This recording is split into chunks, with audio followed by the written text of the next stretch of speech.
This episode of the Grand Rising Show was brought to you by Autochthonous Assembly, where the real work gets done. Autochthonous Assembly is a gathering of the minds that do the work. Now, for many of our first time subscribers and first time visitors, you may be wondering who Autochthonous Assembly are. You can find this information about our mission statement and our core values on the website at autochthonousassembly.com/about. We are a nonprofit organization dedicated to raising up Indigenous American voices by using genealogy, also known as family history, or your family tree, which is the study of families and the tracing of their lineages and history. Genealogists use oral interviews, historical records, genetic analysis, and other records to obtain information about a family and to demonstrate kinship and pedigrees of its members.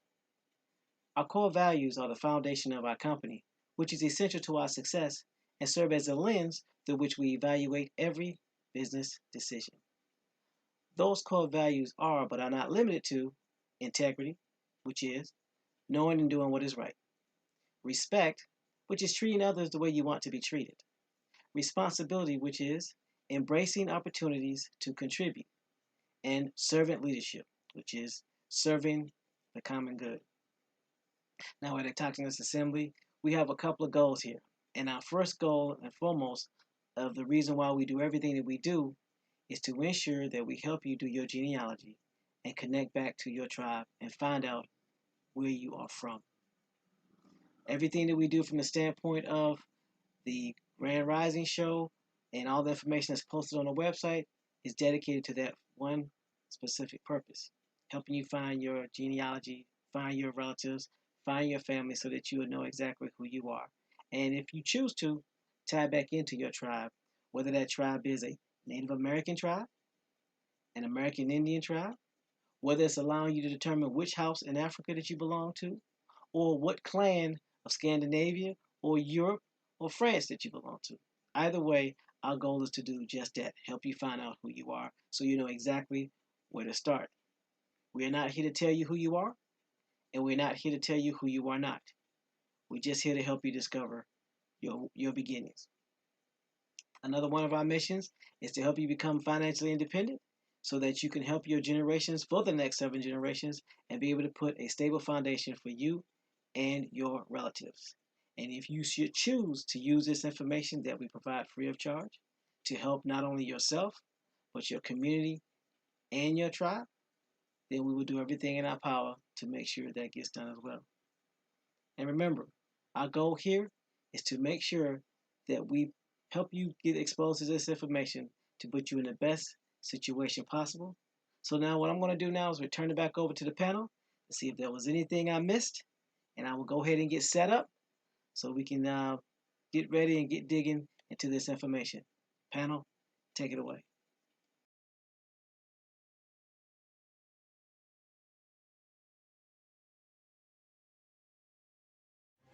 Warning, warning, warning. Hard hats, pickaxe, shovels, boots required.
Mic check 1 2 1 2 1 1 2. Mic check 1 1 2. 2 1 2. Okay, grand rising, everyone. Peace, peace, peace. How's everyone doing this rising?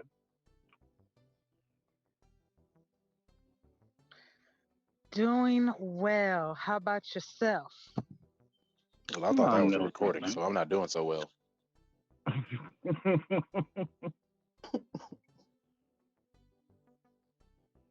So how Grand was rising, everyone's Bobby. weekend?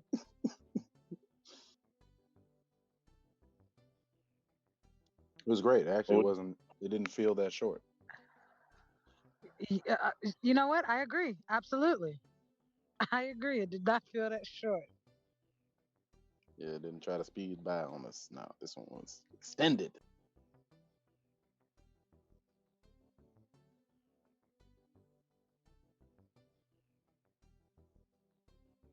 all right. Well, as you noticed, this rising, we're streaming live on the website and Twitch and as well as YouTube because we had a couple of emails come in with people that will ask questions about the show. So we said this rising, we'll do it on YouTube for the ones that was asking questions. But moving forward, we can always be found at autonomousassembly.com. That's autonomousassembly.com. Email autonomousassembly@gmail.com.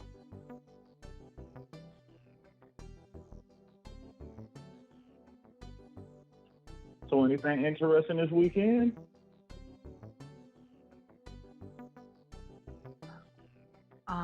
Interesting, you say? I think that's 2 words. Enter and then resting. Oh. Hit y'all with the etymon. I think that was 2 words. I didn't hear you right. What was the question again? True. Well, just was, how was your weekend? Anything interesting? New, old, old? Oh man, did you? Man, that sounds like a wedding. Sound like a get together. Yeah. I read a lot, talked a lot, listened a lot, heard a lot. It is at times disturbing and alarming to know how our communities going across different states can, how much help is needed for more than just yourself. So yeah.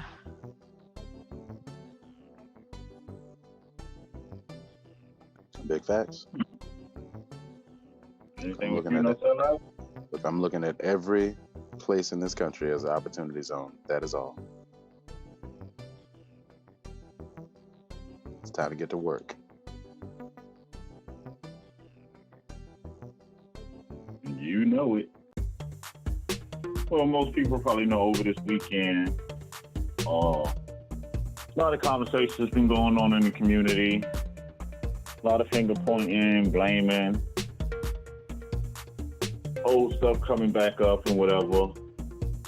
And mainly, we went over on another platform and spoke for a couple of minutes.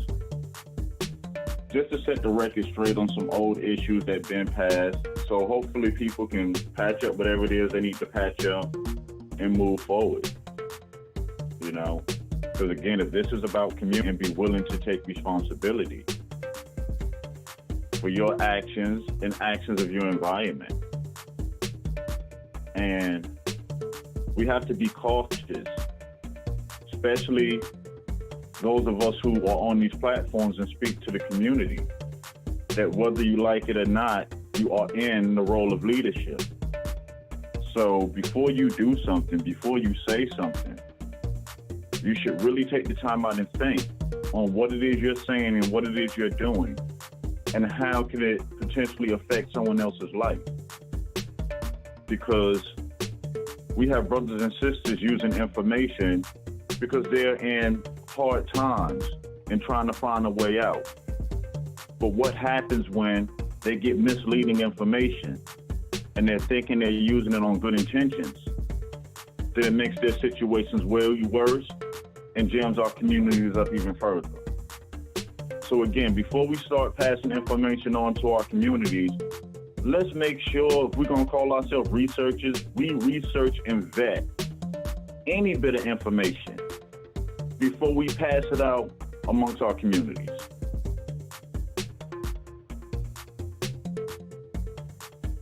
And on that, Well, you they know, cut you off of that. oh no, get to these rising shout outs. Grand Rising Celestial Love, Grand Rising Feathered Dragon, Grand Rising Nature's Void, Grand Rising Phoenix Rose, Grand Rising Tiny Ofo Ofofo. From Buffalo. You know. Now let's switch over here. See, we got an extra one. Grand Rising Original Chillers, Grand Rising Michael Brown Harris Cheek.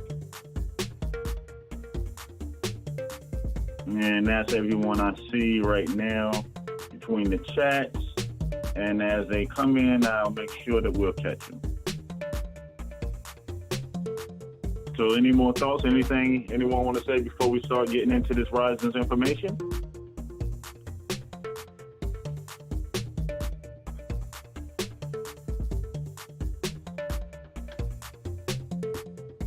Is it fair to be a leader and not want to be called a leader? And to try to position yourself as a leader, to jockey for position as a leader, but still don't want to be looked at as a leader, even though you're doing all the leadership things. I don't know. I don't think that's fair. Don't think it's fair at all. Anytime, and this is just my thoughts, my opinion, anytime you are at the forefront of anything where people can see you, watch you, and hear you, and the things that you do and say give a direction or a type of guidance, regardless of what type of guidance that is. Anytime you're at the forefront of something like that, you can choose not to be called a leader all you want, but if you're leading and people are following, you're a leader. Regardless of how you're leading, you're still leading. That's just my thoughts. I could be wrong, but yeah, when you directly affect what others do, how they do them, and it's by your direction, by your guidance, regardless of how that guidance is, regardless of how that direction is, yeah, you're a leader and you're responsible for that.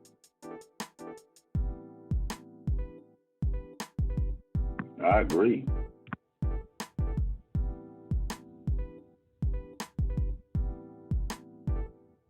I'm just saying, 48 hours.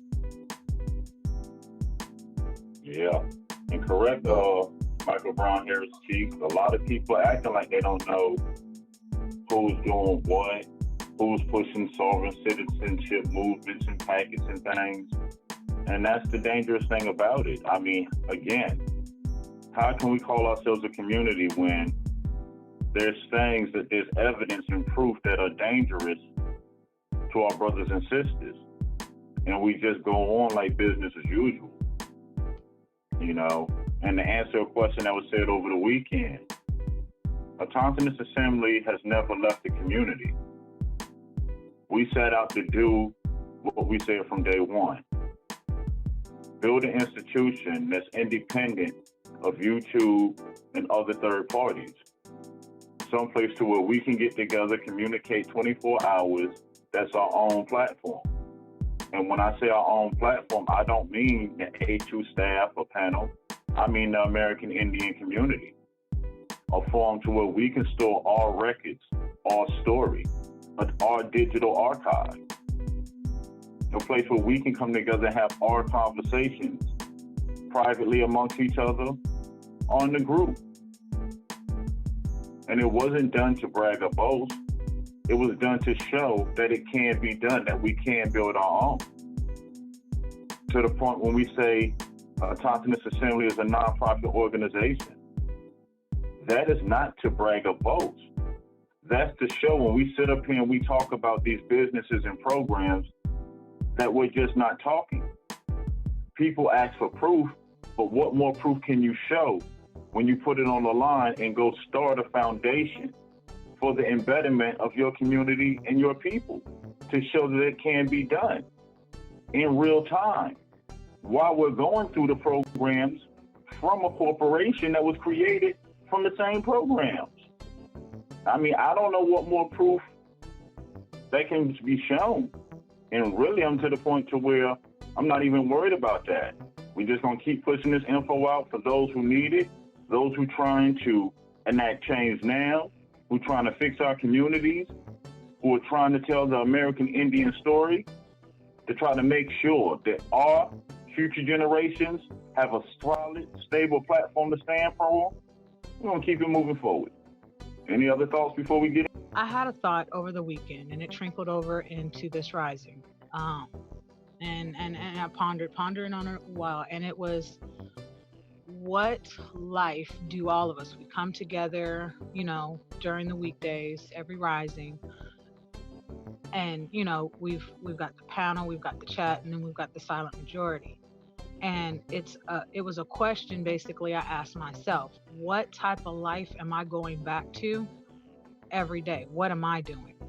And then I started thinking, what type of lives do other people go back to, dealing with the panel, the chat, and the silent majority? And I'm just saying that in that way, just as a whole, like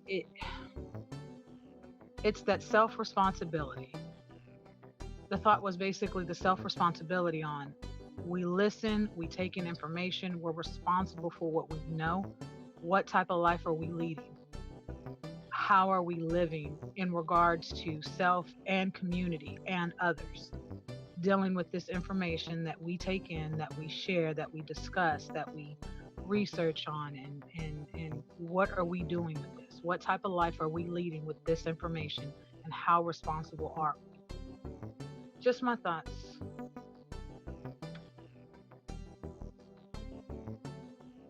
Mm-hmm. Hi. Because I said it before and I'll say it again. There's never going to be a time where everyone will get along. That's because we all come from different walks of life. We all come from different experiences, and no one ever agrees. It's because we share similar experiences. It allows some of us at times to see eye to eye. But as a people, we have to realize that and understand that and move forward for what the greater goal is. But make no mistake about it. If there's something wrong and mishaps going on, yes, you have to address them and move forward. Because how can we address our issues with anybody else if we're not going to address the issues that's plaguing us in our own community? So I agree 1,000% again. Grand Rising to, what's that, Mary Cat out there on Twitch this rising, watching the show. Grand Rising. Peace. Peace. Grand Rising. Well, Maroon Cat, that's what we're here for. We're here for the community, Is that, like we keep saying, we know our people need help now. Solutions now. And not things to be test dummies for. Proven solutions that works. And that's all we're doing. Doing our part to investigate, come with the truthful information, not impose it on anyone, inform it, and it's up to the community's choice on where they see they can plug in, use a service or create a service so we can get out of these conditions,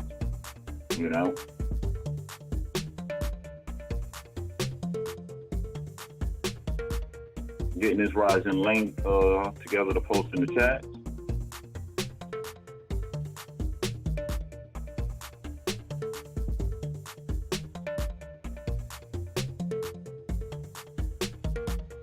Which, if you're watching the screen, this rising one should be a good topic.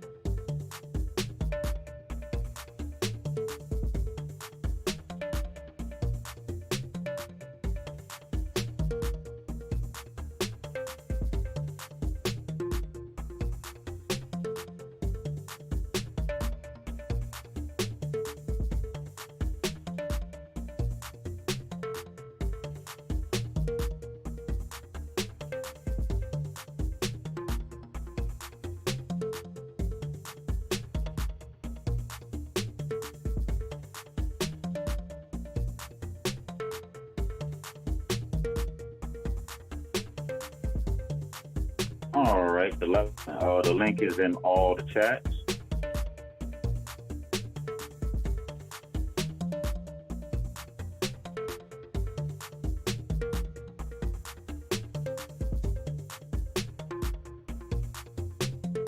Mic check 1 2 1 2.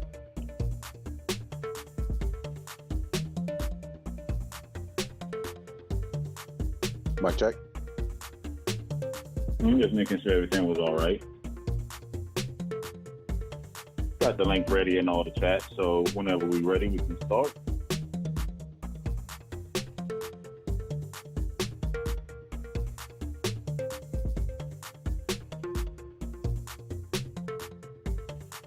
You need me to repost it in the back? Nope, I'm pulling it up right now.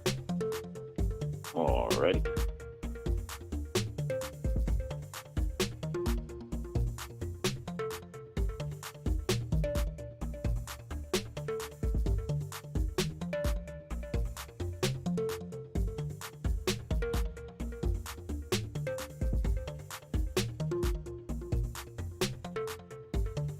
Microphone check.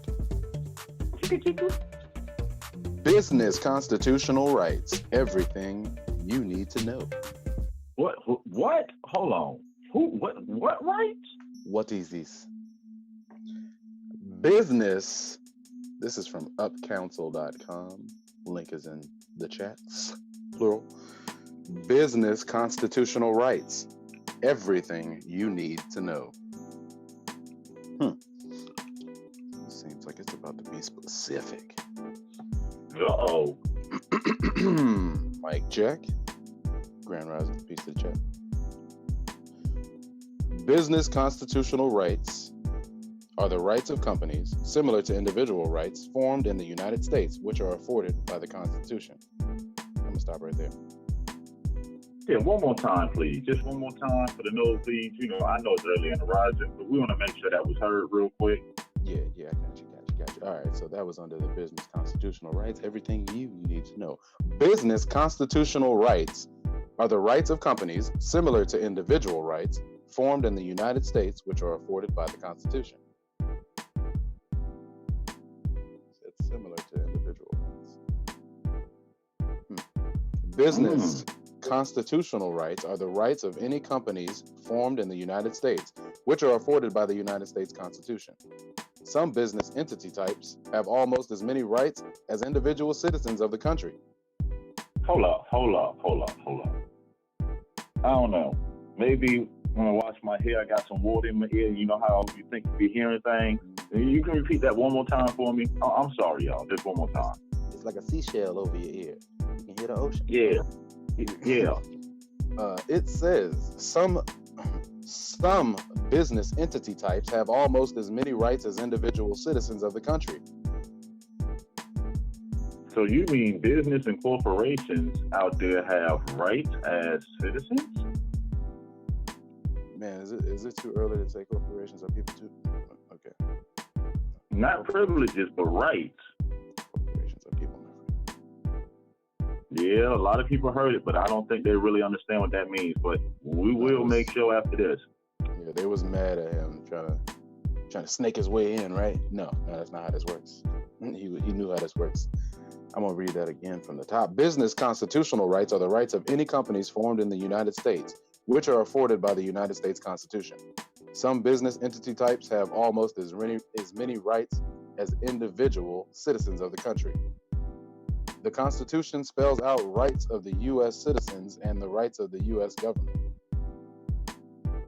Business owners will benefit from an understanding of the rights their companies do. And Hold on. You just can't speed past that. What was that again, man? I ain't see that stop sign. The Constitution spells out the rights of U.S. citizens and the rights of the U.S. government. Okay. All right. Business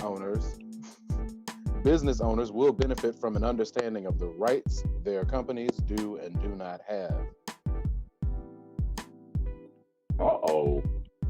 So it seems like to me, in this country, forming a business, corporation, these entities, these entities themselves that were formed by citizens have almost the same rights as citizens, right?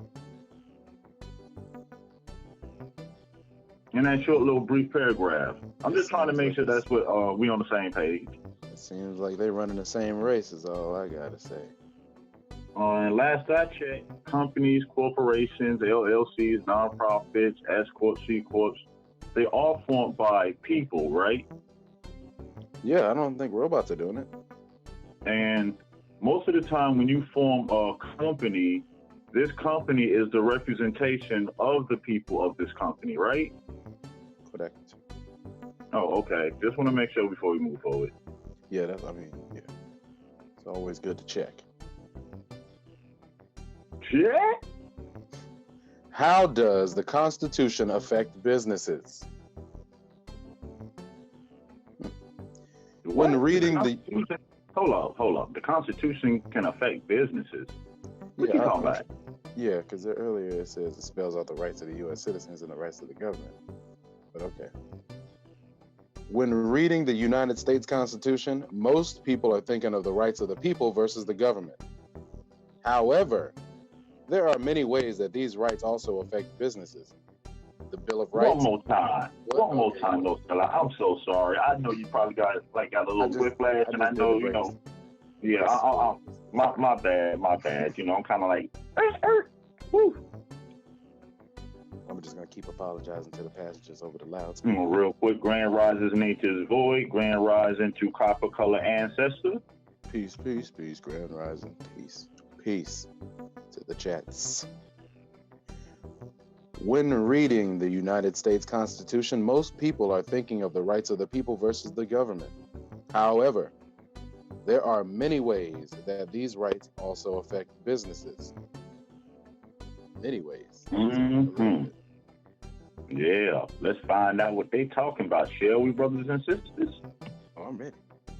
The Bill of Rights lays out what rights the government cannot take away from citizens, and in many ways, these rights apply to companies that citizens own.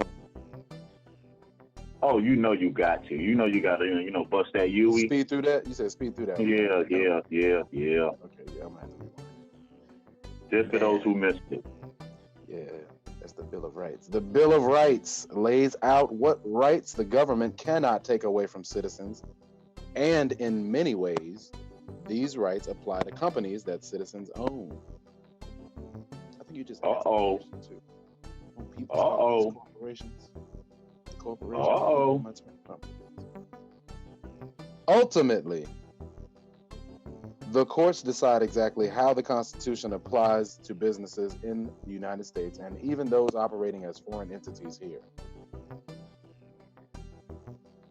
However, there are many different opinions surrounding this issue. Before we get into the different opinions, ultimately, the courts decide exactly how the Constitution applies to business, right? Ultimately. So not the U.S. federal government, right? The U.S. federal court system would, right? Yeah. So technically, your companies and corporations technically is on the same term as the United States government. If I make that, I'm not stretching it by making that comparison, am I? No, it doesn't seem like a stretch to me. Okay. I just want to make sure. And you have the same rights. Is clicking. I know she is. You have the same rights as U.S. citizens, all the protections and everything, right? Yeah.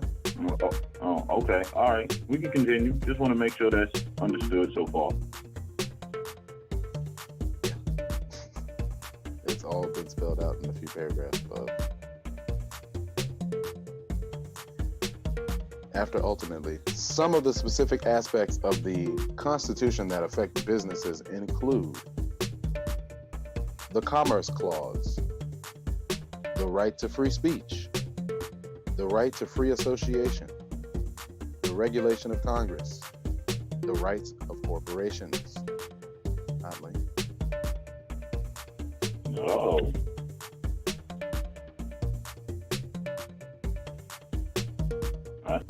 The Commerce Clause. What that be about commerce? Oh, that's money, ain't it? I wonder. That's the only And thing I heard. wonder If you what if Commerce you know. Clause. The Commerce Clause in Section 8 of the first article of the United States Constitution states Where was that it? Hold Congress on. has, Section, hold on. Section what of what? Yeah, Section 8, first article. It's, yeah, Section 8 of the United States Constitution, right? Yeah, first article. Yeah. Oh, okay. In All Section right. 8. Section 8, first article of the Okay. United States Constitution. Reference. Good checking. Source. Yeah, that is a source. States that Congress has the right to place regulations on international and state-to-state trade. This made trade regulations uniform throughout the states, allowing for simpler trade practices. When a company conducts business in a different state or country than where it is registered, it becomes subject to the federal laws regulating foreign transactions. Hotlink, foreign trade regulations are in place for companies that buy and sell goods outside the United States. State governments also have the right to enforce their own regulations on transactions that take place within their borders. Commerce Clause. So hold on. Ooh, so basically, Commerce Clause. the federal government steps in when you're doing trade state to state or internationally, right? Correct. Okay, and otherwise than that, in other cases, states also have the right. They have the right, but it don't mean all states do it because different states got different trade laws and how they do things, correct? Mm-hmm. Oh, okay. All right, just a checking, and that's Commerce Clause. That was the Commerce Clause. And that's part of the U.S. Constitution, right? It's Section 8, first article. The one for the people, they say? Mm-hmm. You said they Well, say. well. You can Google that. Free speech. That was another one of those specific aspects of the Constitution that affect businesses. Free speech. Business got free speech? Free speech is a well-known and basic right covered in the Constitution's First Amendment. First Amendment. Congress is not allowed. No, not second. Not the first. second one? No, not The the first. second. Yeah, first. The first one. Congress is not allowed to restrict this right, but it may be modified in certain ways to help keep the public safe. Businesses in the United States also have rights when it comes to free speech. That is a hot link. I wonder if that's like a case or something, some kind of reference. Gabrielle. Come on, so you telling me my corporation has the right to free speech? So if I started a corporation like right now, it would have the right to free speech. That's what you telling me, no sellout? It sounds like you can have free speech in your corporation that you just started 5 minutes ago. So hold on, my corporation got free speech. What they be talking about? I don't know. The man be holding you down, Bones. The man be holding you down. Oh man, him again? You talk to you. Can't talk to me. The man. I'm not clicking. I'm gonna wait for Gabrielle. Should I click it? Oh, talk about free speech. No, Businesses. businesses in the United States also have rights when it comes to free speech. Hey, it's sizzling. We can go ahead and come back. You know how we do. It's the rising. I Man. think they smell it. Oh man, hold on, where we at? Let's see. Oh, that's not bad. All right, yeah, we can do that. So this is an article. I'm gonna have to share this. Share this in the YouTube chat. That's my closest chat.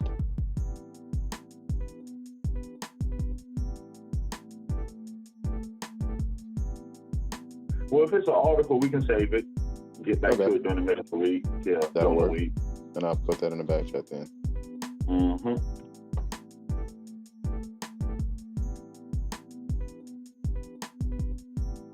Because, you know, we trying to find out what they mean, business constitutional rights. All right, open the link back up, and we are on It's free like somebody must have missed a couple of chapters. speech. Try to read from the middle to the end, or the end to the to wherever. Okay, I got it. I got it. Or just the footnotes.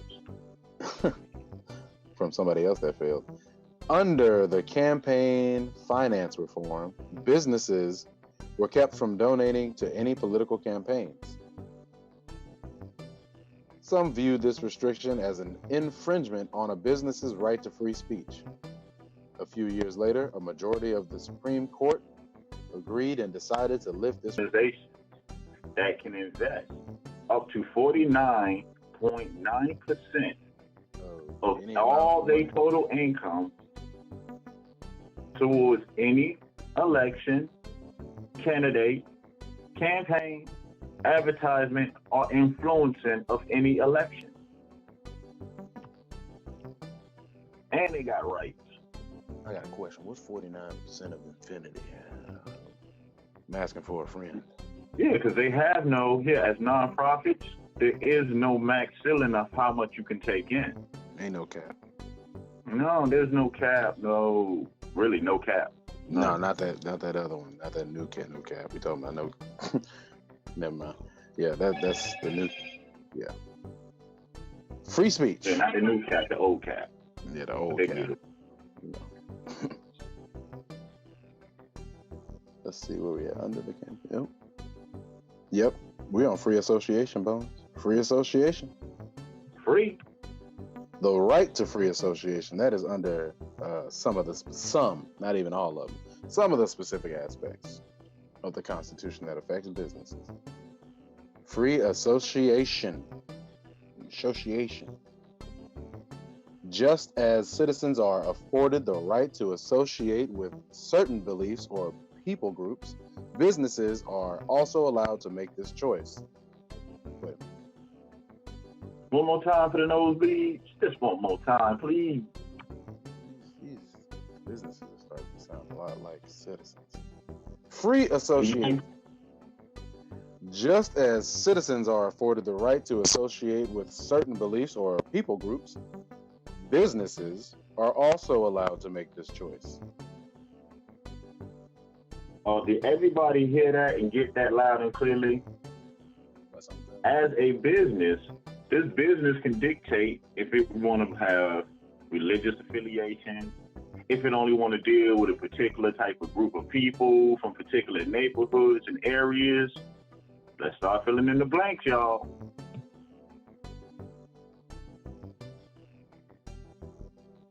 Yep, this ain't no hangman.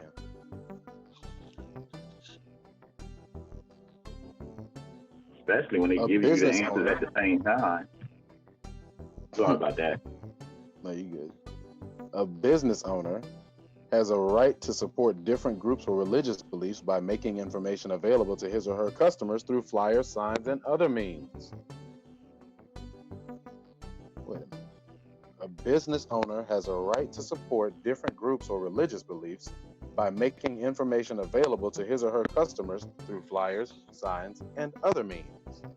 So, layman's terms, if I wanted to support a cause in my community or bring awareness to my community, right? As a business owner, I can print up information to bring awareness about my community through my business. And not only can you do that, there's programs and free resources that helps you do it. Correct? Oh, you brought the program back. Yes, that is correct. Programs.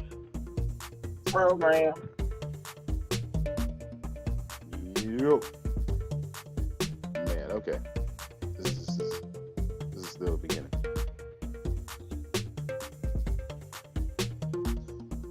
So I'm gonna read that one more again.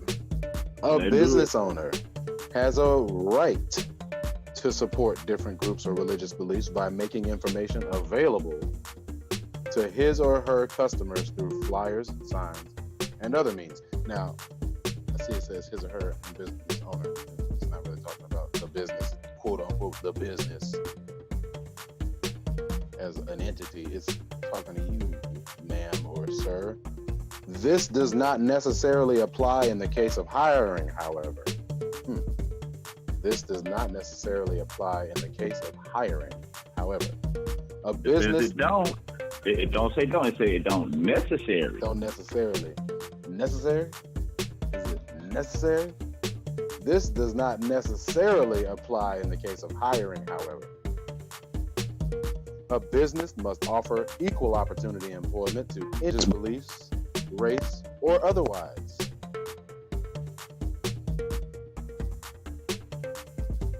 That was free association. You're free to associate. With whoever they feel. Yeah, and that's only some of the specific aspects of the Constitution that affect businesses. I mean, to the point to where you can actually use your company to produce information towards whatever association or cause you believe. That's what I heard. I want to make sure we hear the same thing. That's it. That's I it. mean, well, questions, comments, concerns, and or corrections is on the list. Email LaTonchinessAssembly@gmail.com. Free association. You got any of those yet? Nah, I sent us an email. Oh, I got that one. Because I sent it to Dang it. myself. The regulation of Congress. What does that even mean? How do they even put Congress let's find in out. specific Businesses and aspects? regulating of Congress. What?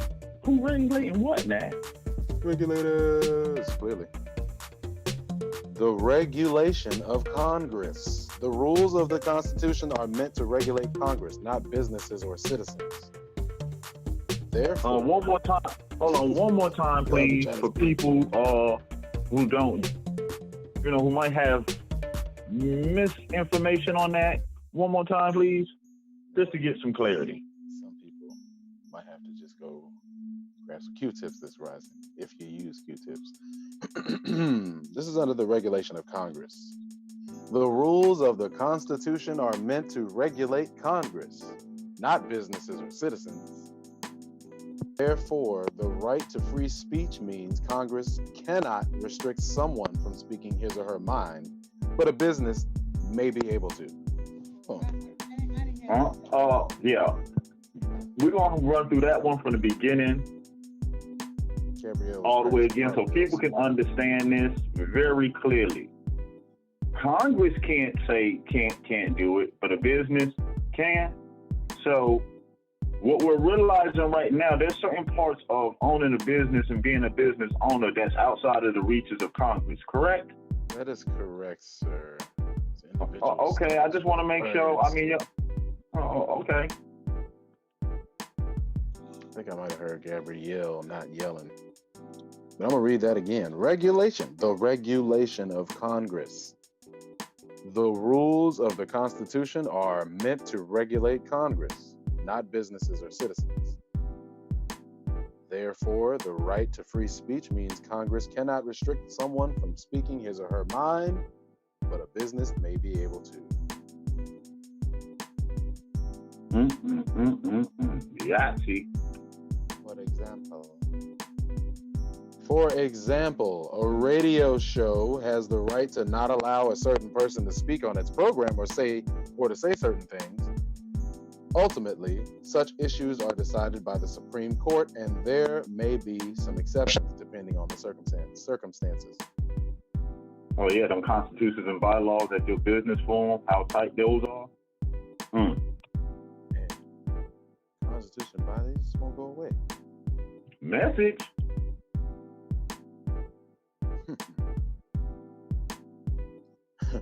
Moving right along. Rights of corporations. Right to the corporation. Rights of the corporations. That's under just some of the specific aspects of the Constitution. Yeah, not all, just some of them so far. Sure does affect businesses. Rights of corporations. Certain types of corporations have many of the same rights as United States citizens. Oh, I must have read that upside down or something. Did I say that? I'm flipping in reverse. Yeah. Certain types of corporations have many of the same rights as United States citizens. Oh man, Shout out to Mitt Romney. He knew what he was talking he about. was trying to tell you. We understand that he was performing, but he was trying to tell you. That wasn't just Listen, you wouldn't listen. Why, that wasn't man? just Why? no rich talk from Utah. What is he from Utah? No Utah rich man talk. No, corporations are people, my friend. Mm-hmm. I've been using that quote since he said it. Better learn yourself. Break it down. Understand what that really means. Corporations are people too. So whatever you can do, Why you ain't got no power? Rights of corporations from the top. Certain types of corporations, Hotlink, have many of the same rights as you have a right to sue and be sued. Maintain certain other rights under the Constitution. Man, that seems like a blanket statement. it's a big old blanket too. Mm-hmm. Coast to coast. Corporate rights, a little bit Alaska. Corporate rights are a point of contention among different political parties. For instance, the rights of corporations were called into question under President Obama's 2010 healthcare bill. This law required companies that employed 50 individuals or more to provide health insurance that included options for certain types of contraception for women. Women's rights to health care were put at odds with a corporation's right to religious freedom. In the case of Hobby Lobby, a Christian corporation, the Supreme Court ruled that the corporation had the freedom to refuse to pay for certain types of contraception that were viewed as against the company's religious beliefs. Hold on. So Supreme Court made a ruling. That's supposed to be the supreme law of the land, right? Yeah. But it was said, but it came back and the Supreme Court said they don't have to listen. This corporation don't have to listen because in their constitution and bylaws, they're saying that they're practicing Christianity and that's something that has to be embedded in their employees. Guess which one's saying? So, you know, hypothetically, if I was like, my company is based on misidentified African Americans, and we did that because their genealogy was in a particular area at a particular date and time. That was in my constitution. It would work that way, right? It's in your constitution and bylaws, right? Yeah. All right. I mean, Okay. Just checking case law. Have a mighty fine day, sir. Thank you very much. Thank you very much.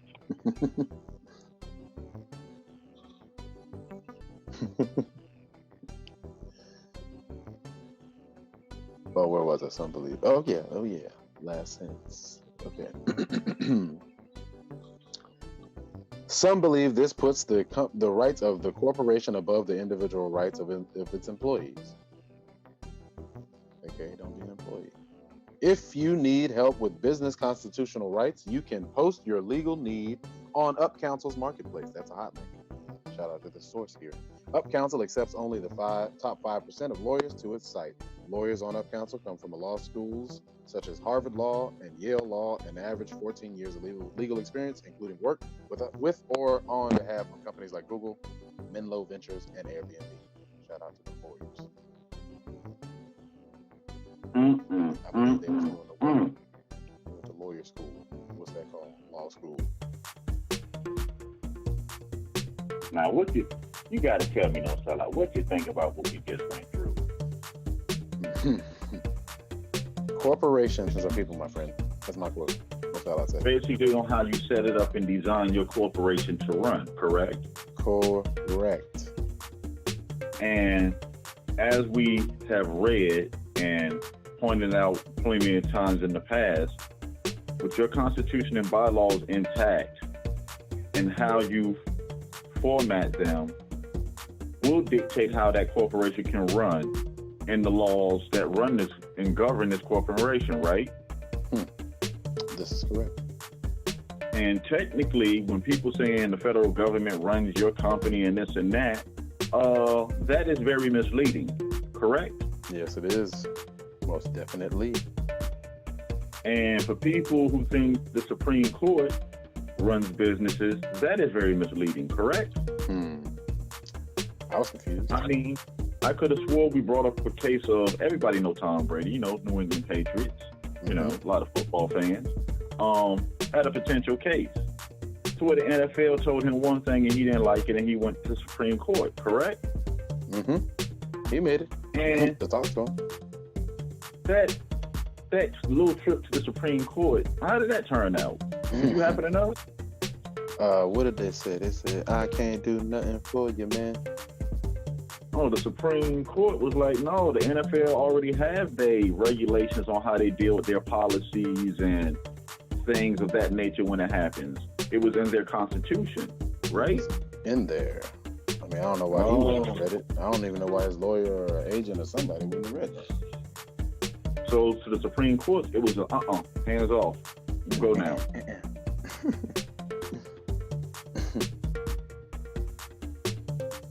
Again, arm along the arm.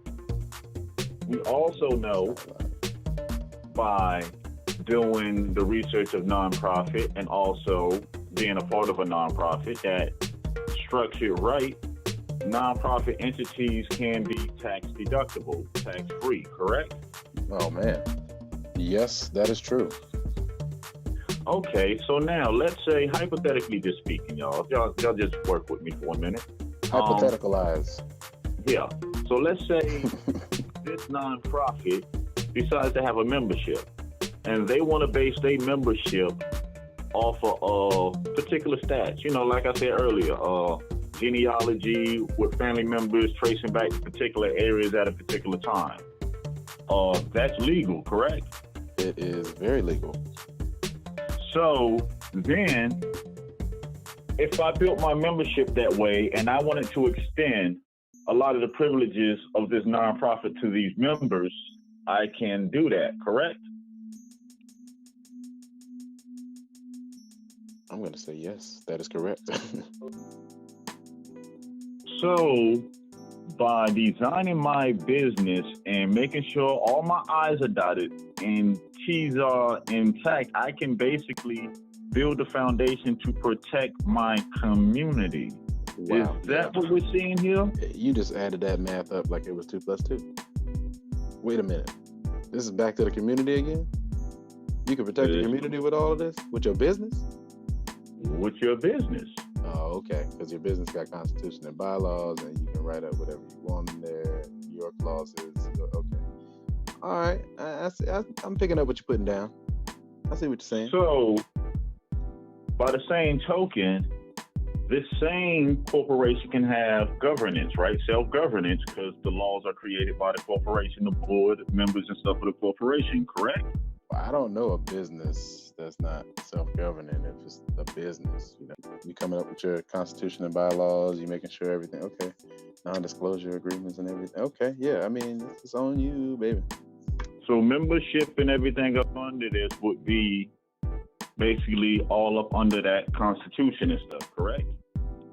Yeah.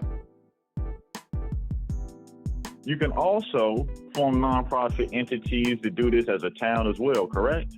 Oh man, I think we went over that too. Well, kind of shallow. We didn't go deep into it, but yes, that is correct. I know that's correct. 100%. And then you can also partner up with sister and brother companies that, you know, that taps into USDA, infrastructure grants, rural broadband, clean water, you know, basically all the utilities that you would need, right? Yeah, I mean, when you say sister and brother, that sounds like neighborhoods. You can communities, and come on now. Let me call my cousins and see if they got the opportunities on set up. And through the same USDA that you can access to your business, you can also have agency. Yeah, shout out to USDA and the FSA. Oh, okay. You know, just real quick, just a little bit real quick. We ain't gonna go too deep in it, you know, but just to get the idea that basically through your business, you can rebuild your community. That again, that you do not have to take this route of authenticating birth certificates, turning this in, turning that in, to build the communities that we need, to fix our conditions. Or even taking up arms. Right here, self-governing, right here. You don't really need to be running through the woods away from the government or squatting in somebody's house or anything like that. No, I don't think that's necessary. Unless you're So again, it shows that it takes getting access to this information, then using it. And drop the mic. But we can keep it going. We can most definitely keep it going. Because, yeah. Corporations are people, my friend. With rights. In most cases, in some cases, the same rights as people, my friend.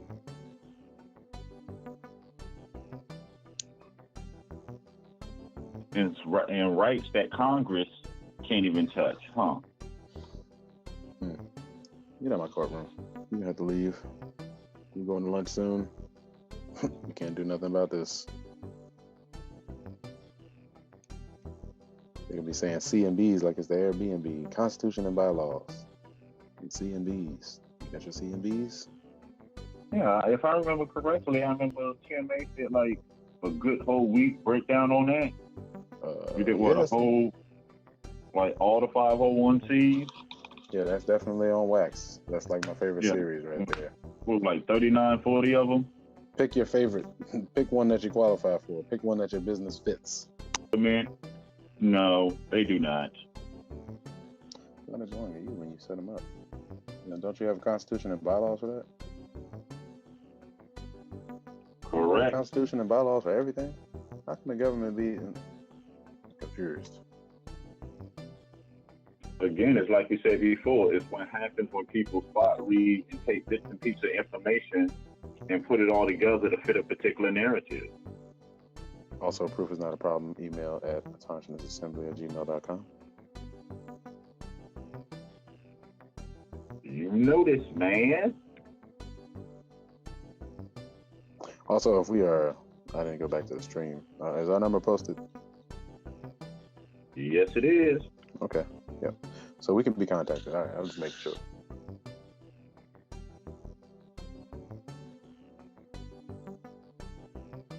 Pulling up this next link since we have some time, since we on showing the true information on how this is applied. So with the hopes of putting an end again to the misinformation.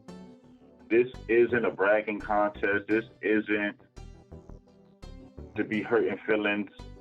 It's actually to protect our people. To make sure we put our feelings aside and go with what's right. Base it off the truth and the evidence. Not how we feel it should be, not how we think it should be, on what the evidence say it is. I mean, again, these are people, real lives that are at stake.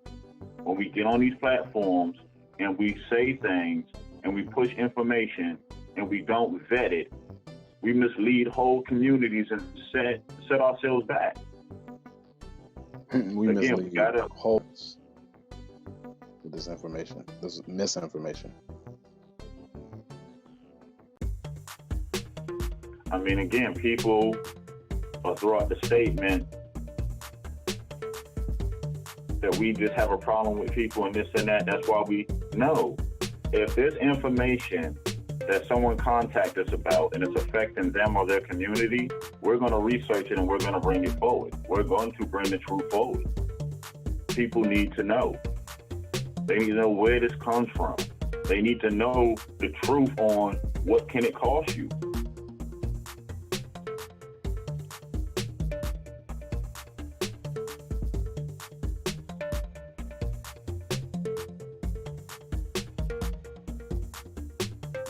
You might love, you're going to love this one, no sellout.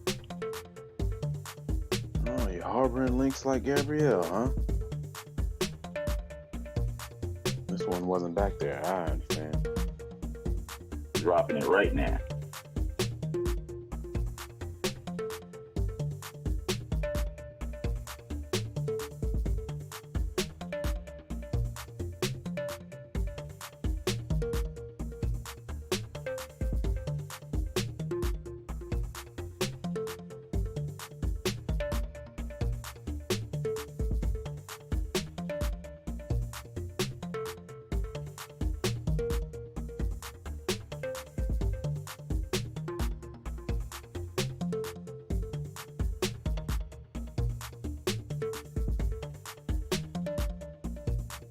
I'm putting it in all the chats. Give me 30 seconds.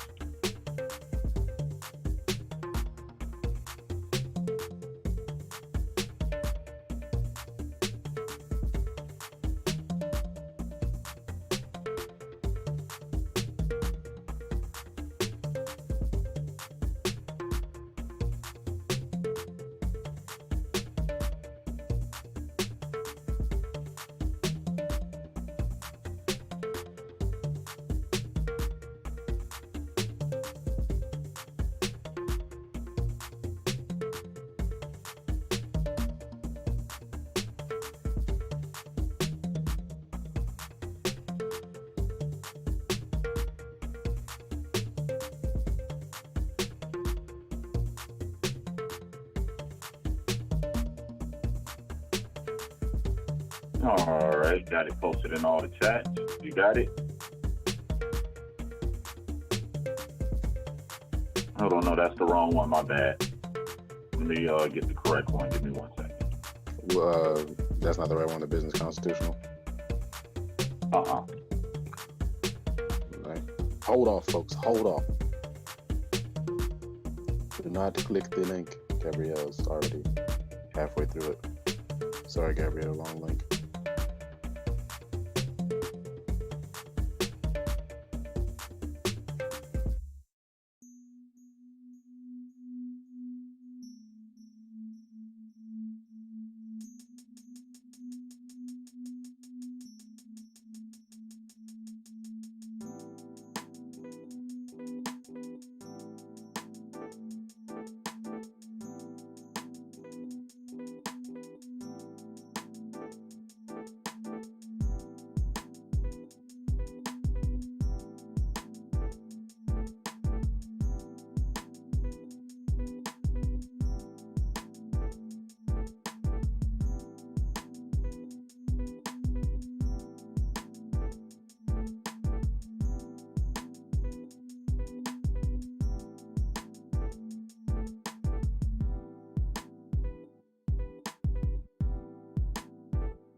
Oh, that's in the back, putting it in the front right now. Sorry for the wait.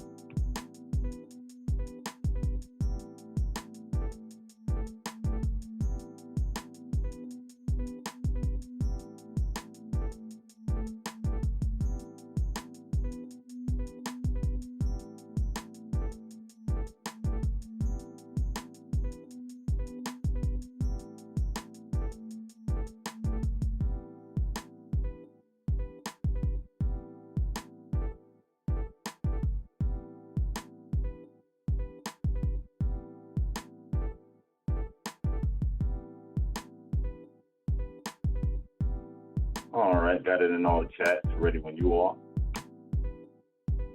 All right. So you're just gonna go there, huh? Okay. Yeah, it's a how-to link, right? Mm-hmm. I mean, might as well. It's misinformation, and I'll say it now. If people take it personal, then take it personal. But here, from this platform, we refuse to let misinformation perpetrate amongst our communities and harm our brothers and sisters anymore. Facts. So, I mean, it is what it is. There's no more of that. All right. 2-2. Mic check. Yeah. How to get an authentication on a birth certificate. Wait. Say what? Michelle Seidel. How to get an authentication on a birth certificate. Uh-oh. What's this about?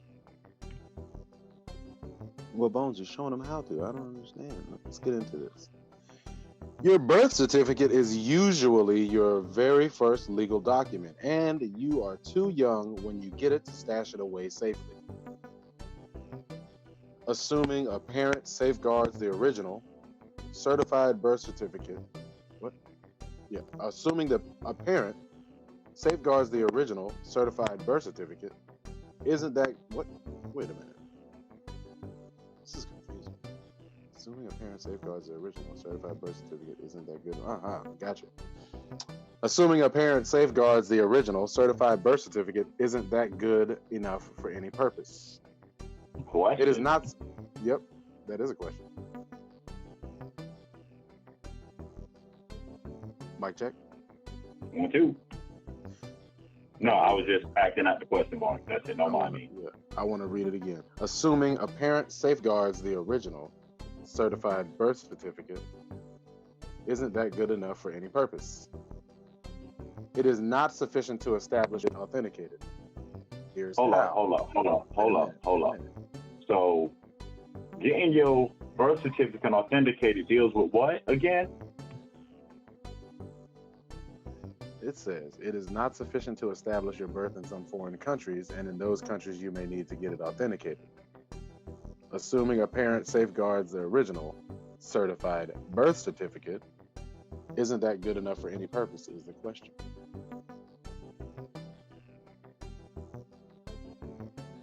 It is not sufficient to establish your birth in some foreign countries, and in those countries you may need to get it authenticated.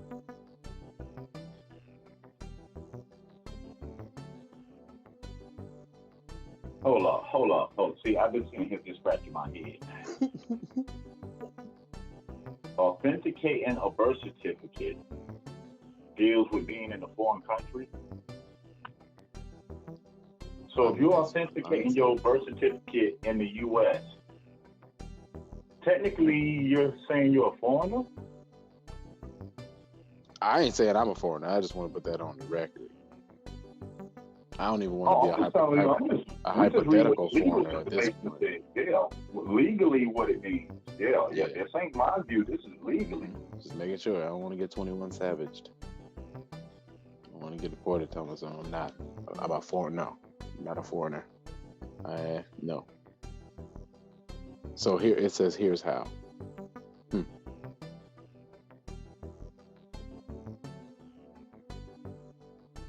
Mic check. I muted myself.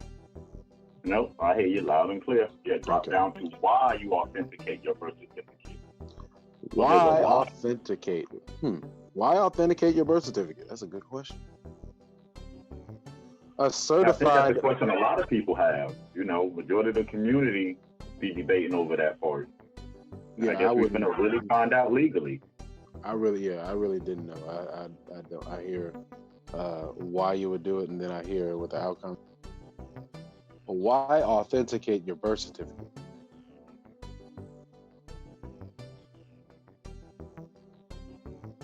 A certified birth certificate works for just about any purpose within the borders of the United States. That is a certified birth certificate. A certified birth certificate works for just about any purpose within the borders of the United States. You will need something more, a certificate of authentication or an apostille. Apostille? Hold on, bro. Apostille. Again.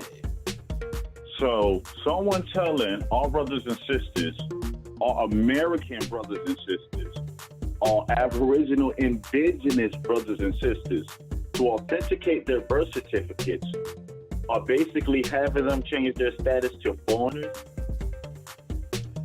Is that what I'm picking up? Yeah, I want to read that again. Yeah. Make sure we, here proof is not a problem. So we want to make sure that we got that correct. Yeah. Okay. Why authenticate your birth certificate? A certified birth certificate works for just about any purpose within the borders of the United States. But if you need a birth certificate because you are getting married overseas or have some other legal business in another country, not the United States, you will need something more, a certificate of authentication or an apostille.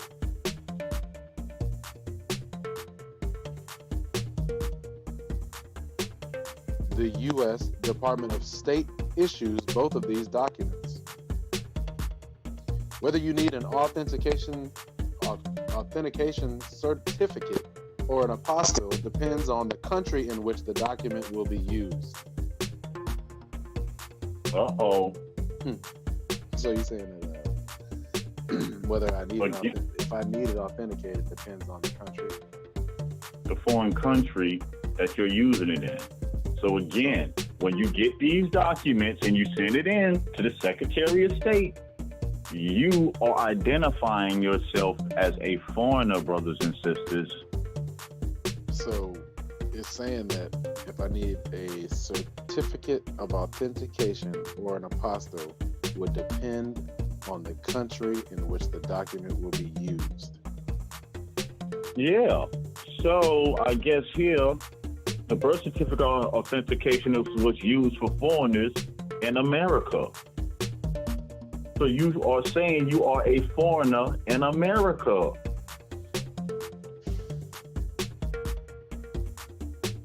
Again, this is not personal. This is about the truth. This is about the truth. The misleading information needs to stop. It's dangerous.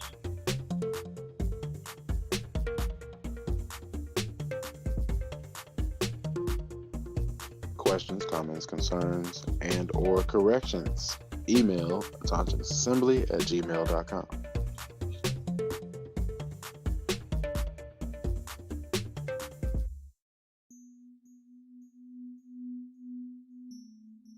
We can continue because it's getting good. All right. The U.S. Department of State issues both of these documents. Whether you need an authentication certificate or an apostille depends on the country in which the document will be used.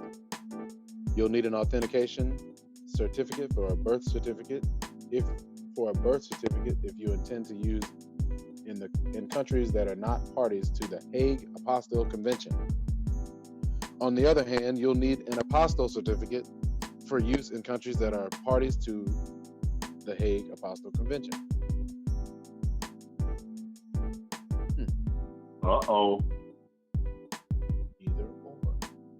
Last I checked, ain't we one of them Hague countries? Oh, are we? The United States? The last I remember, that would explain why they're done for foreigners. Wait a minute now. Are you saying that Trump might have did something and changed the Hague Apostille Convention or whatever it is? If you leave from here, let's say if you're going to a foreign country, or you're going to get married in a foreign country, then you would need an authenticated birth certificate. Correct. But if you're already born here and you are authenticating your birth certificate, what are you saying? You're authenticating your birth certificate just for the United States. Yeah, so what are you saying? You're a foreigner? Because it's saying that you do dealing with foreign countries. So if you're doing it in the U.S., you are saying that the U.S. is a foreign country to you because you only use it when you're dealing with foreign countries. Will that make you an immigrant? Well, maybe not an immigrant, like by definition, but a foreigner. You would just be a foreigner to the United States. Yeah. I don't know, man. Just like if you gave in your Social Security card and stuff like that, making you a foreigner. Who would give in that Social Security card, though? They tell you not to give that to nobody. They're giving it to somebody. Oh man, that's a bit risky. Are they making their whole family do that? Is everybody in the family giving it up? My question is this: you fill out this information on these little packets, and you send this information to whoever's supposed to be doing this stuff for you. Technically, wouldn't they have a U.S. citizen's information that they can use for a foreigner to get married? Whoa. Wouldn't they have U.S. citizens' information to use in a foreign country now? Think about this. You have an authenticated birth certificate. You put it in along with these packages and stuff that you send off to these people that's supposed to be getting you free. But then you just give somebody information that they can use in a foreign country.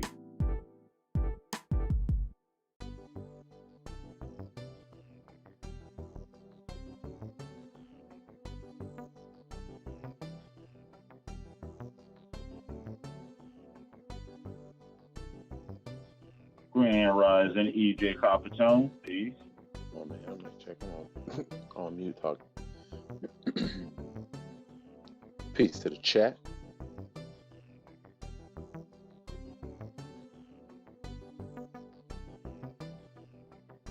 Oh, we can continue. All right. How to get an authentication certificate. That word's starting to look weird to me now. We said it so many times. How to get an authentication certificate. Go to the website of the U.S. State Department regarding authentication certificate requests, and you'll find a fillable form, DS-4194. You'll need to fill it out, including specifying the country it is for. For birth certificates and other state or local documents, you must also enclose an original copy of the certificate with the raised or sealed stamp of the court or Department of Records. It should also be certified by the Secretary of State.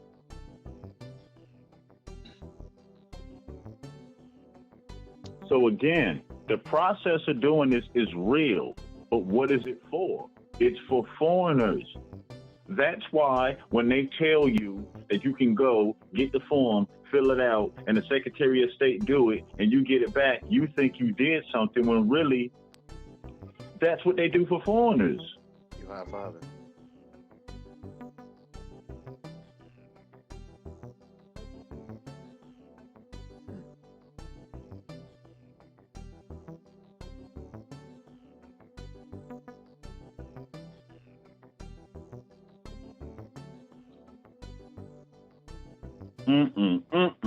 Got to be more careful, bro.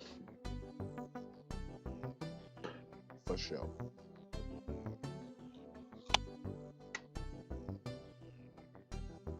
We can keep moving. You can deliver the application in 3 different ways. You can mail these documents together with the fee to Office of Authentication's U.S. Department of State, CAPPTSTOAUT, 44132, Mercure Circle, P.O. Box 1206, Sterling, Virginia, 20166, 1206. Include a prepaid self-addressed envelope for the State Department to use when returning the document. It will take about 12 days to receive the authentication certificate. Don't consider using Federal Express, ground, or home for the return of your documents. The Federal Express Company does not accept them from the DOS office. Alternatively, you can call the office and make an appointment to get the certificate of authentication done in person if it is urgent or an emergency. What constitutes urgent? Hold on one second. No, sell out. Celestial Love asked the question. The Secretary of State should deny it when they see that the person is already a citizen, right? No, because when you send it there, they are not lawyers, so they cannot give you legal advice. They're just going to process it. They can't give you legal advice. They're not lawyers. Legally, only a lawyer can give you legally advice.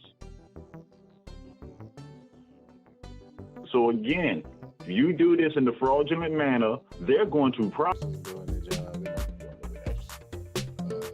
clerks, all these folks. If they got a rubber stamp with their name on it, they doing their job. You turn it in. It's no different. It's no different when people file these UCCs and think they got away with it because you was able to file it. The clerk isn't going to tell you because they can't give you legal advice. They can't tell you, legally, they can't give you legal advice. Outside of their scope of practice. Yep. Can't do it. Won't do it. Can't work with them. Won't work. They'll take that fraudulent document and make sure that you're a foreigner.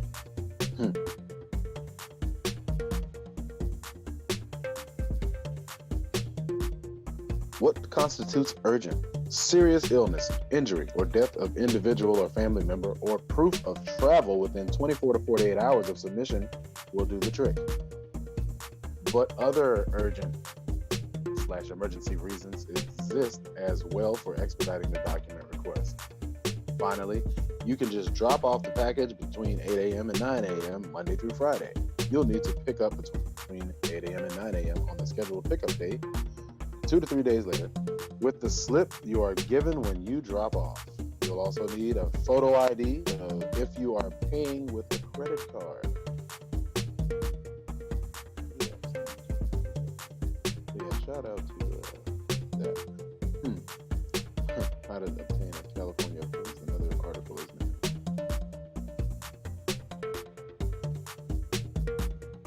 No, we don't have to go no further. Yep. Again, we are not bringing this information forward for people to say to be throwing shots, to say that we're uppity or this or that. No, it's to protect our community. Yeah. I mean, a lot of the tactics sound a little dangerous for women and children at the very least to be numbered. Not to join a tribe or anything. I don't know if that's even a thing. Like, you got to give up your social security number to join a tribe. I don't know. I don't know. Gotta ask some Indians. Just hear people say things. So go ahead, Bone. Even if you're not trying to join the tribe, there's no reason to be turning in your social security number. Oh yeah, that wasn't just, specific to turning in your social security number. No, it's not just for joining a tribe. This is happening for other reasons that I'm still confused about. But okay, I mean, it's a benefit to somebody somewhere. Maybe not. Yeah, because even foreigners have an equivalent to a social security number. Again, even foreigners, when they come to the U.S., they have an equivalent to a social security number. Do they now?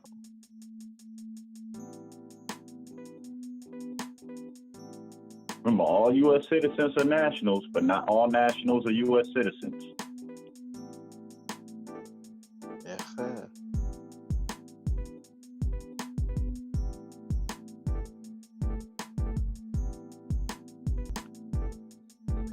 Peace, Grand Rising.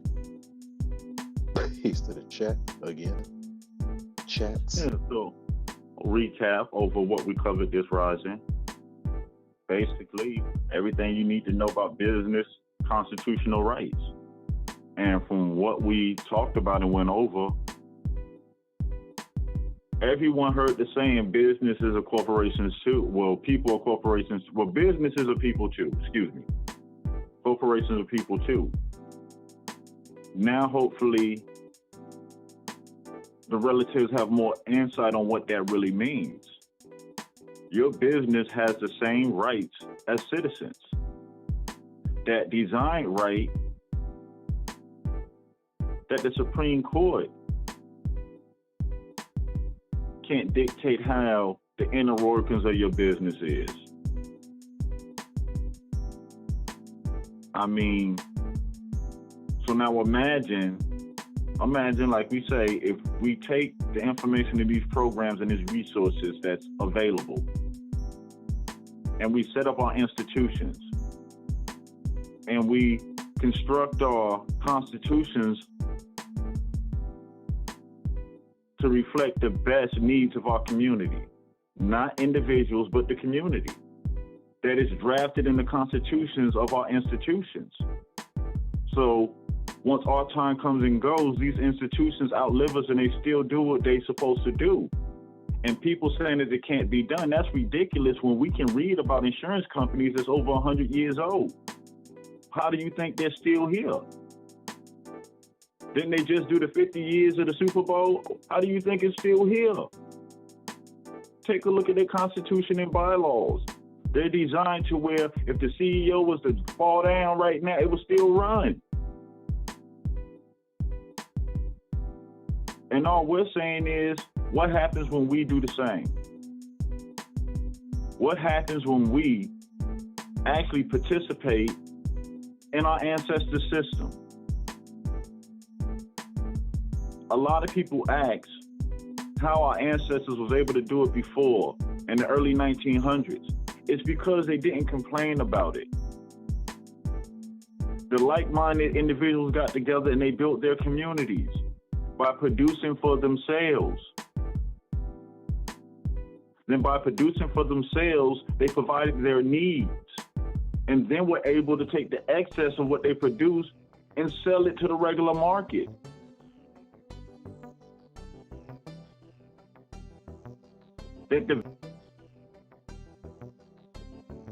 So what happens when we participate? People say, oh, what the census gonna do for us? Definitely. So how can you complain about your conditions, how you want change, but you're not participating in the mechanism that affects change? That's crazy. If you're not willing to be involved in local politics,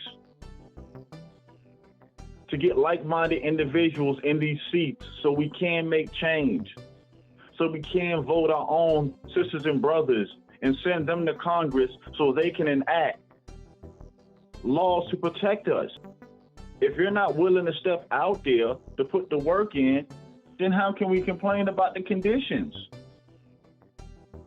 It's like you complaining that there's trash right in front of your house, but you just complaining instead of removing the trash. So instead of us complaining, we can build these institutions to bring our communities back, to bring our culture back. Last week, we talked about opportunity zones. Opportunity zones allow us to take our tax dollars that we make on our tax returns and reinvest them in our community. And them gains are tax-free. Again, opportunity zones allow us to take our income tax, income tax that people are just throwing back. But think about it, we can take that money and invest it in our own communities. We don't have to send it halfway across the nation. We can invest it where we lay our heads. It has a resident side and a contractor side. And a lot of people ask how it works. Well, if you register your business as a HUD Section 3 business, and you're in a community with other American Indians that's in the zone, then you would want to hire them as HUD Section 3 residents. Oh, really?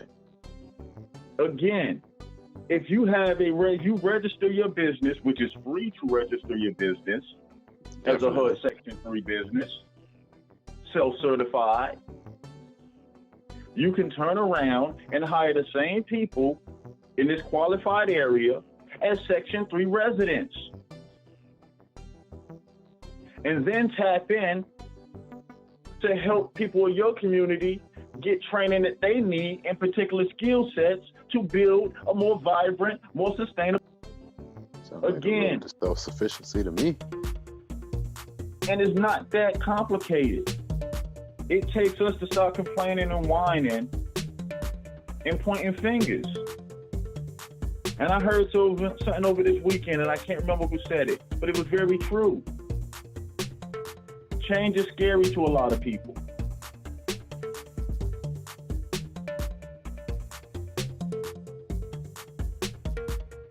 But that change has to be better than the conditions that's going on. Will be nothing. We talk about being American Indian. So let's start being American Indian. Not on YouTube, not on these social platforms, but back in our communities. By how we interact with each other, how we interact with our neighbors, how we interact with those who don't look like us or even share our same ideologies.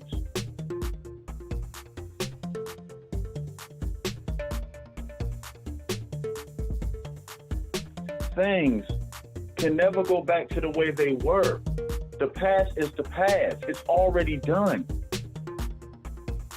All we can do is take the information that we know and apply it in the present and strive for a better future.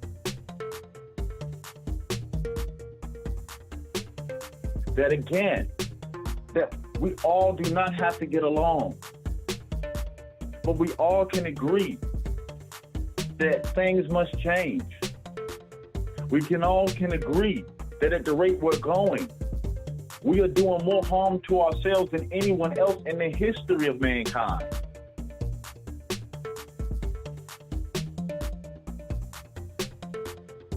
So again, those who question what autonomous assembly is about, what are we doing? What's the objective? It's simple. To tap into these resources that our ancestors fought for, that many lost their lives for. Some names you know, some you never will. And show you in real time that you can build an institution, a 501c, plug into these grants, loans, and programs, and help your brothers and sisters, the misidentified American Indian, rebuild their communities. That it can be done. That if a group of individuals can come together and do it in front of you, imagine what can happen when we take it back to our communities and we replicate it and do the same. This information we all share belongs to no one. It belongs to no one. But to the best of your ability, not impose, but inform. And not just by talking, by actually applying and helping as many as you can. Because at the end of the day, no matter what your ideology is, our people need help. So let's put down the foolishness. Get our people, our brothers and sisters, our elders out of these conditions. Build these institutions. And if y'all want to pick up these petty conversations down the road, have at it.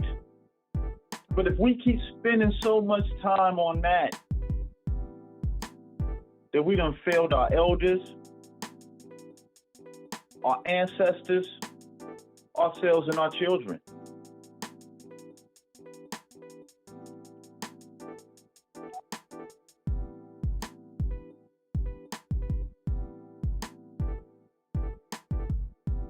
Information, the hope that it helps. The hope that you can take a piece of it back and start building the entities that you need. Because who know better the needs of the people than the people? And you don't use it, someone else will. Someone else will speak for you and come in and say what's in your best interest, but build for their own. It's an opportunity for us to build for our best interests, for our needs. Let's not be the generation that had that opportunity and let that slip, brothers and sisters. I mean, if there's nothing else, no sellout, we can go ahead, let the relatives get on their day on this beautiful Monday rising.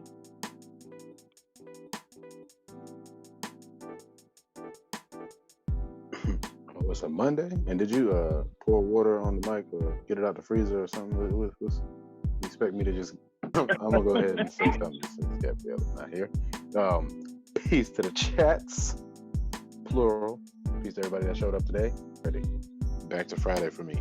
But yeah, if y'all have any questions, comments, concerns, and or corrections, please email us at autonomousAssembly@gmail.com.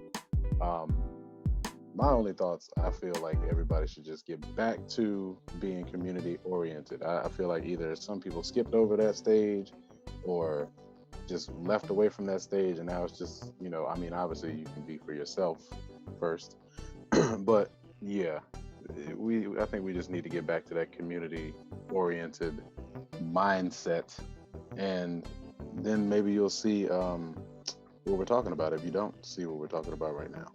Otherwise, you probably won't, because a lot of what we're talking about is not for the individual. Eventually, it will have the individual self-sufficient, but it is a community-based outlook. So yeah, peace to the chat, peace to the panel, peace, y'all. All right. Thanks, No Sellout, again, for the work you put in on the Rising Show to make it is what it is. Much appreciation to the active chat, every Rising, and the silent majority. Because like we say, it takes all parties from these different communities coming together to make this possible. To do something about the conditions of our neighborhood. Not just to sit back and talk and argue about it, but to really get our feet on the ground and start helping each other. Statements were made on why we left YouTube and this and that, because again, it has nothing to do with views, who said what first, who got this, who got that, who where, who there. It's irrelevant. It's about getting away from the noise and the distraction and helping those who want help, those who reach out for help. And a lot of emails have been answered. And there's a couple of them that we're still getting information for. That's because, again, at a Tontonist Assembly, we are going to do the best that we can to give you the most accurate information possible. That we're not going to give you something just for the sake for you to feel good. Because if you feel good now, but your family pays 4, 5, 6, 7 generations down the line, is it worth it? When do we as a community can address the things that are wrong without being emotional? When we all can see that there's a problem.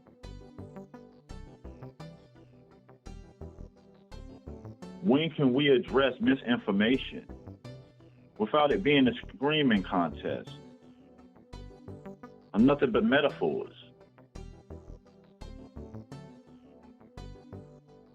If we pride ourselves off of genealogy, which is the study of family records, your lineage, your family's history, and we pride ourselves on being accurate, shouldn't we apply that across the board on everything we do? These platforms, whether you like it or not, you are in a role of leadership. So we must embrace that responsibility to make sure the words that we say when we are on air are correct and vetted. That personal feelings should be put aside when it comes to the combined history of our people. Because what we do today is history. The information, the stories, the laughs, the ups, the downs that we record today is tomorrow's history. So shouldn't we be cautious on what it is we leave behind? Shouldn't we be diligent to make sure the next generation don't have to go through the same ups and downs?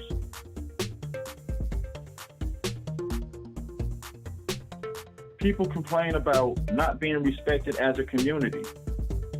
But brothers and sisters, the respect won't come until the community respects itself as a community. How can we speak about self-governance and there's a problem with self-governance in a social platform?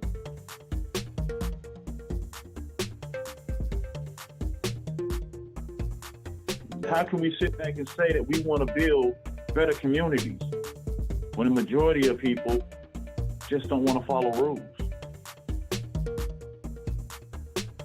It comes a point in time to where these childish ideologies we got to put aside because they're dangerous. Not only do they dishonor our elders and our ancestors, it does a major disservice to our children. And you wonder why there's a disconnect in most of our families.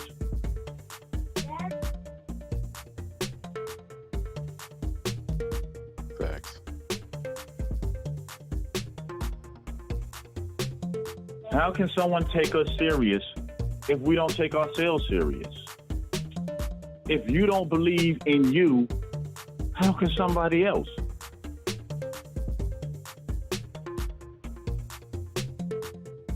If we don't demand respect of ourselves, how can you demand someone else to respect you? If we say the American Indian culture is about pride and respect for one another, our homeland, nature, our actions speak louder than our words. And I'm the one to believe that the majority of people that's on these channels, that's on these platforms, that do this every day are here because they want better for their communities, their families.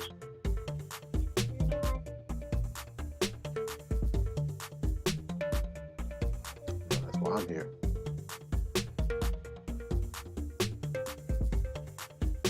So I say for those who are like-minded that can work together, again, do what you can to help as many of our brothers and sisters as possible.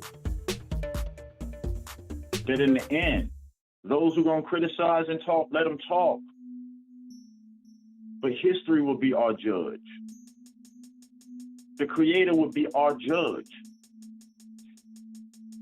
on the choice that He chose us to be the ones to have this information with the technology and the ability to spread it to as many like-minded people as possible. When it's all said and done, the ink is dry and the book is closed, and that question is story to end. So on that note, brothers and sisters, continue to work in your communities. Continue to work on the community gardens so we can teach the next generation how to produce their own food. Those of you who have already picked up property through land banks, continue so we can show the blueprint to other communities to do the same. All of you who have already registered your businesses to HUD Section 3, let's make sure we inform our people that's in these areas. And let's make sure we do our best to employ our people from these areas. All of you that have admirations in businesses and corporations, nonprofits, community help, there's programs for it. We do not have to wait on no one. We can do this now. Continue to work on genealogy because it is the key. It's the key to wiping away this false social narrative that we live in every day. It's the key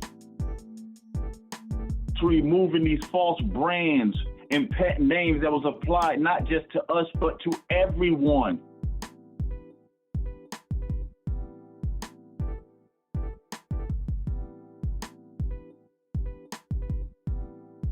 We have an opportunity and a responsibility. Let's not waste it. So until we link up again, remember we love you and peace. Peace, y'all.